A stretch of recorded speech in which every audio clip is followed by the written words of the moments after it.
नमस्कार, आपण पाहत आहे भांडाफोड न्यूज। एका दमात भ्रष्टाचारी कोमात, सोशल मीडिया, कर्जबाजारी, गुन्हेगारी, सट्टेबाजी, चोरी, मटका, जुगार, दारू, सावकारशाही, न्यायाच्या प्रतीक्षेत प्रशासन।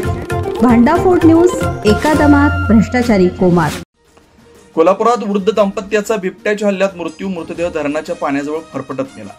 कोल्हापूर जिल्ह्यातील शाहूवाडी तालुक्यात परळे निनाई येथील कडवी धरणाच्या परिसरात बिबट्याच्या हल्ल्यात एका वृद्ध दाम्पत्याचा मृत्यू झाल्याची भीषण घटना शनिवारी मध्यरात्री घडली। या घटनेमुळे संपूर्ण परिसरात प्रचंड खळबळ उडाली आहे। मृतांमध्ये निनो कंक वय 75 आणि रुक्मिणीबाई कंक वय 70 यांचा समावेश आहे। मिळालेल्या माहितीनुसार निनो आणि रुक्मिणीबाई कंक हे दाम्पत्य परळे निनाई नावाच्या हद्दीत कडवी धरणाजवळील पत्र्याच्या शेडमध्ये राहत होतं। या शेडमध्ये ते शेळी पालनाचा व्यवसाय करत होते। शनिवार दिनांक 18 ऑक्टोबर मध्यरात्रीच्या सुमारास दोघे झोपलेले असताना अचानक बिबट्याने त्यांच्यावर हल्ला चढवला। हल्ला इतका भयंकर होता की बिबट्याने दोघांनाही घराबाहेर ओढत नेत निर्दयीपणे फरफटत ठार केला।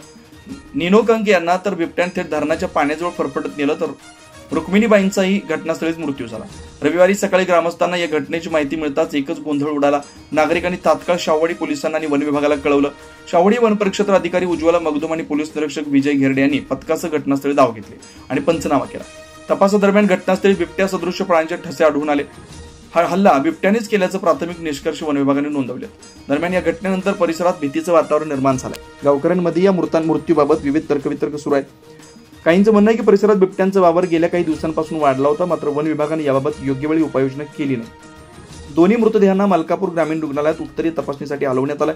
या दुर्दैवी घटनेनंतर परळे निनाई आणि परिसरातील नागरिकांमध्ये प्रचंड भीतीचं वातावरण आहे। जंगलालगत राहणाऱ्या लोकांमध्ये आता बिबट्याच्या दहशतीमुळे भीतीचं सावट गडद झालंय। वन विभागानं तात्काळ परिसरात पिंजरे लावून बिबट्याचा शोध सुरू केला। या घटनेमुळे पुन्हा एकदा माणूस आणि वन्यजीव यांच्यातील संघर्षाचं वास्तव अधोरेखित झालं।